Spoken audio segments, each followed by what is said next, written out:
Kia ora. Kia ora. So on behalf of all of the team here at Toi Aotearoa Creative New Zealand, thank you so much for joining us today for this Arts Organisations and Groups webinar that we have called Finding Your Fit. I will begin with a karakia to open our session together and then we'll jump straight into it. Me karakia tātou. Tūtaua mai I runga, tūtaua mai I raro, tūtaua mai I roto, tūtaua mai I waho. Kia tau ai te mauri ora ki te katoa, haumie, huie, tai ki e. Come forth from above, below, within and without, vitality and well-being for all, strengthened in unity. Kia ora, ko Emily te koingoa. My name is Emily. I'm an advisor here in the Funding, Assessment and Evaluation team here at Toi Aotearoa Creative New Zealand. I am coming to you from my whare here in Takapuna in Tāmaki Makaurau today, where the sun is full shining, which is such a nice change from yesterday where it was absolutely not. It was rain and thunder, so it must have known it was the first day of summer. On the webinar with me today, we have Rose and Mandy, who are also in the Funding Assessment and Evaluation team. We also have Renee and Mele, who are advisors in the Practice and Pathways team as well. There will be a lot of mahitaki to present the webinar for you today, so you will see a few of us in our faces over our time together this afternoon. This is the second in a series of webinars on the Arts Organisations and Groups Fund for 2026. This webinar today has a focus on eligibility, on the tiers available and the expression of interest process. So we've called that Finding Your Fit. This is an overview of what we're going to cover in our time together today. We will go over a recap of the Arts Organisations and Groups Fund, the eligibility criteria for this fund. We will talk about the tiers that are available and the expression of interest process, and then we'll wrap it up nicely with some frequently asked questions and some key takeaways for you. We are quite short on time today, so if you have any parta that come to you as we're talking through today's content, feel free to put them in the chat, or there might be a questions and answers function that's available, and someone will answer the questions as we go. You can also send any parta you have to kōrero.mai@creativenz.govt.nz. And there are more webinars and live Q&As lined up for this fund, so make sure you register for those as well, and your questions could also be answered in those sessions also. But today's session will run for about 30 minutes, and the session is being recorded, so don't worry about trying to retain all of the information that we give you today, or trying to frantically write all of the points down. The recording will be available afterwards, and all of the information you need is also on our website. So now I'm going to dive right in, and I'm going to go through a recap on the Arts Organisations and Groups Fund. So the Arts Organisations and Groups Fund for 2026 is an extension of the fund that's been run in the past 2 years, so 2024 and 2025. The purpose of the fund is the same. So the fund supports arts organisations and groups with a dynamic vision for the arts in Aotearoa to deliver a program of artistic work that makes a positive impact in their communities. So it's still very focused on impact and value, on what you do, why it matters, and who it benefits. There's a few reasons why the Arts Organisations and Groups Fund is changing. We want to make the process simpler and more accessible to our arts organisations and groups. We want to ensure access to funding is more equitable and accessible for a range of communities and for a range of people around the motu. And this change also means that we can continue our aim to fund for sustainability with multi-year funding options, and through supporting programs of work, not just one-off projects, and also making higher levels of funding available for more arts organisations and groups as well. So let's talk about the eligibility for this fund. So this fund runs once a year. We will dive deeper into the tiers and what they mean shortly, but you can see the key dates that are listed here. Tiers 3 and 4 will open first in February 2026, closing at 1 p.m. on the 26th of March, with applicants receiving notification in late June to early July. Tiers 1 and 2 will be open from March 2026, closing on the 28th of May at 1 p.m. and notification will be in mid-September. So even though this is an extension of the Arts Organisations and Groups Fund, the eligibility settings will remain the same. So that includes being New Zealand based. International organisations may apply if your work clearly benefits New Zealand arts and artists. There's also still 3 funding pools, but you can only choose one. So we have Ngātoi Māori, Pacific Arts or General Arts. You may fit more than one of these, but again, you can only choose one. And you can also only submit one application to the Arts Organisations and Groups Fund across all tiers, one application. The art forms that we do and don't support have not changed. So on the left of the slide, you can see the art forms that we continue to support. Creative New Zealand does not support organisations whose core focus is fashion design, game design, commercial design, or architecture. We also don't support organisations whose core focus is film, screen, or content for television and radio. We can, however, support recordings, documentaries, or archival projects about New Zealand arts, artists, and the art forms that we do support that are listed there on the left of the screen. So let's take a moment to talk about what we mean when we say arts organisations and groups. This definition hasn't changed from the last couple of years, but if you'd like more detail after today, you can visit our website and look under the Before You Apply page. There's an applicant types section where we go into detail about it. So when talking about arts organisations and groups, we're referring to organisations that deliver ongoing or regular artistic activity, organisations or groups that have a long-term vision or purpose for the arts and can continue operating even as people or personnel change. We're also talking about organisations or groups that have arts outcomes as their core activity.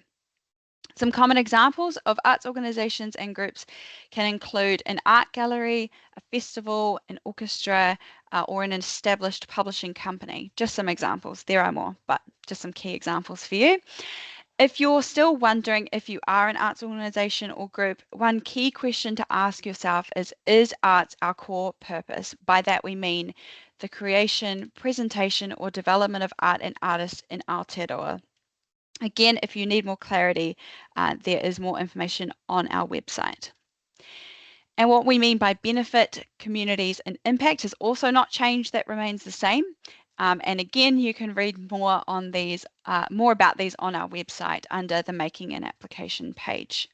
So I'm now going to pass the rako over to the wonderful Mandy, who is going to discuss what has changed, which is the tiers.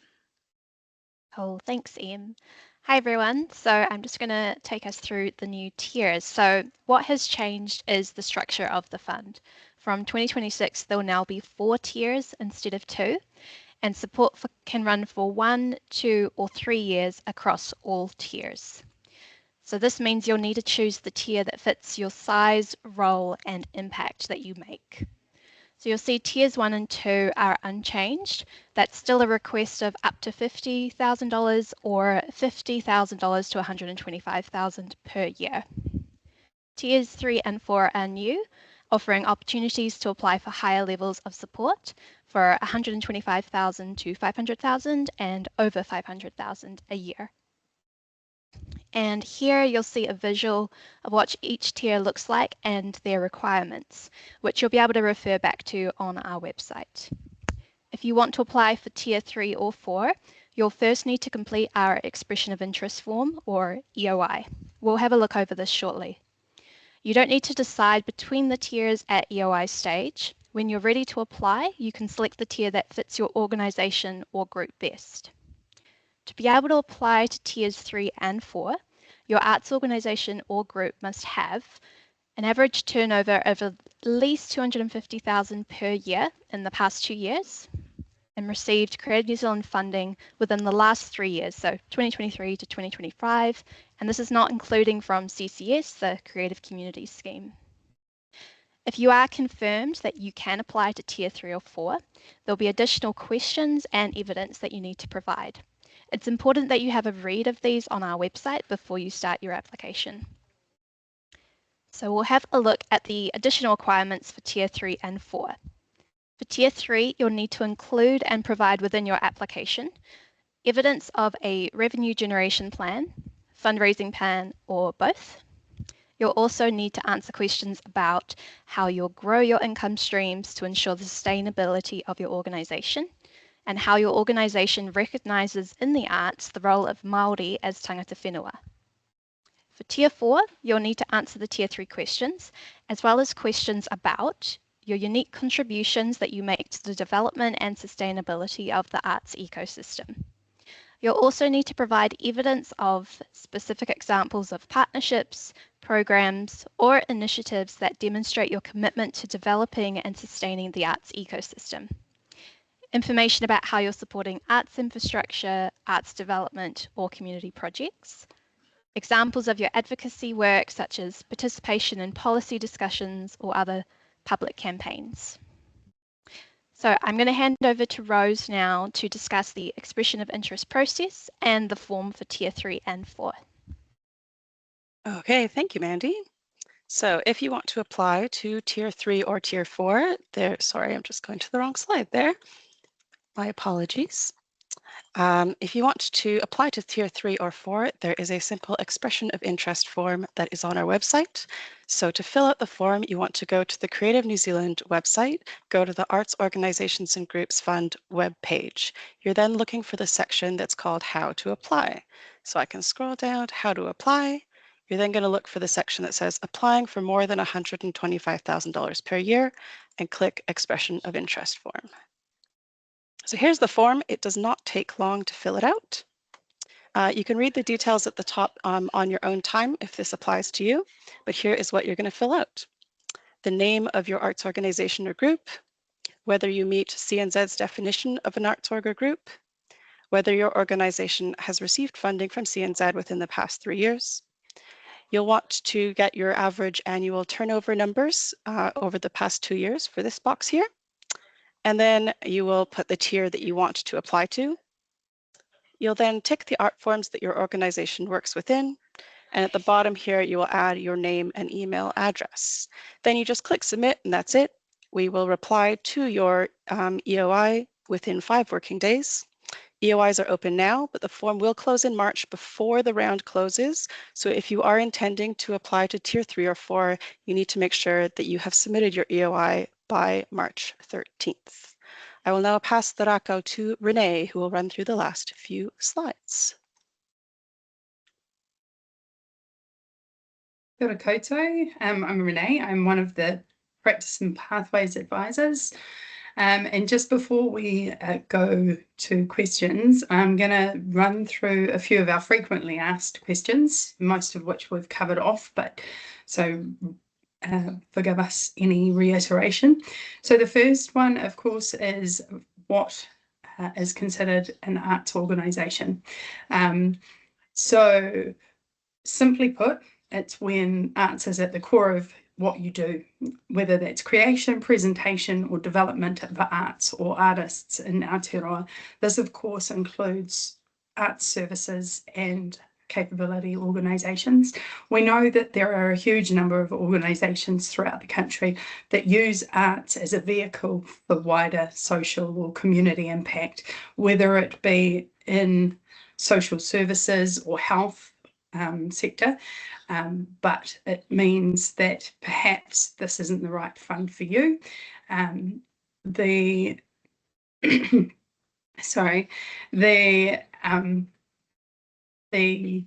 second question is, what about the tiers and when do those kind of come into effect? How does it relate to the assessment and the decision-making process? So the first thing is, of course, you do have to apply to the EOI. That's not binding at the stage of the EOI. Those expressions of interest are basically for us to gauge the demand, the supply and demand, and for us to check whether you are eligible. It's up to you which tier you apply to. It's really important to get that tier right and determine which is the best fit for you. As we've said, that's all around the community, the scale you're working to, the budget that you're working to, remembering that you can only apply to one tier, so choose really carefully and make that application count. And I'm sorry, I'm having a little bit of technical difficulty here. And yes, you do have to fill out an EOI if you're intending to apply for tiers 3 or 4. It's an absolute must. For tiers 1 and 2, there's no expression of interest. And in terms of the timing, we'd encourage you not to attempt to base your tier selection on the earlier timing. Please remember that you should be basing your tier selection on you, your role, and your impact for your communities. And the budget question, how much you should be asking for, this is along the lines of what tier you should be asking for. There's no magic bullet, there's no magic number. This is all about you, your community, your vision, and the impact your group or organisation is going to have on that community. Just remember, if your budget is out and isn't in line with what you've done in the past or what you're currently doing, your application won't be as strong. Remember, we're looking for clear, consistent, artistic vision and organisations that are closely connected to their communities. You might want to think about whether your request lines up with the program of activity you've delivered. And just remember that the demand for the fund will be high and that we're looking for 600 to 700 applications to be applying to the fund. So that brings us to our wrap up. Here's the 3 takeaways we'd like you to take. There are 4 tiers of funding. Tiers 1 and 2 stay the same as 24 and 25, while the new tiers 3 and 4, will allow for more than 125,000 per year. And these are open from February 9th, 2026. Tiers 3 and 4 open for application on February 9th. Get in early on your expressions of interest, but those will actually remain open until about a week before the applications close. The applications will be closing on the 26th of March 2026, and the results will be notified late June, early July. Tiers 1 and 2 open 2nd of March 2026, and they'll be closing 28th of May 2026. And the coming up in the next couple of weeks, we have a whole lot of different webinars to help you on your way. At the end of this week, we have our live chat question and answer sessions about finding your fit on Thursday from 12 to 12:45. On next week, from Monday 1 to 1:30, we have what makes a good application and the follow-up on Thursday. On Monday the 15th of December, we have budgets and financial reports, the Building the Numbers seminars, and the live Q&A again on the Thursday. So we are going to open the floor to have some questions from our live chat, I believe, now. And if not, we're going to throw through to Emily to round off with our karakia and give you the email address for any follow-up questions over the next week. Kia ora. Thank you, Renee. I can't seem to see any questions that are unanswered, so I may just close us out with the karakia, close the hui for today, if everyone's good with that. 1 second. Cool. So now we can know for your time today. Thank you so much for joining us this afternoon. We hope that you have gained some deeper insight into the eligibility of arts organisations and groups 2026 and the different tiers that will be available, and also a little bit more about the EOI process and how that works and how to submit yours if you are applying to tiers 3 and 4. If you do have any parte that you would like answered, or if I couldn't see it in the chat, I'm very sorry. But if you would like those answered, feel free to send them through to kōrero.mai@creativenz.govt.nz. And like Renee mentioned, don't forget to join the live Q&A on Thursday and the other webinars where we're diving deeper into other areas of AOG 2026. So I will close this hui and release you back into your day with a karakia, and we hopefully look forward to seeing you at future webinars. Mā kū te karakia. Whakataka te hau ki te uru, whakataka te hau ki te tonga, kia mākina kina kiuta, kia mātaratara ki tai, e hiaki ana te atukura, he tio, he huka, he hauhu, tihei, mauri ora.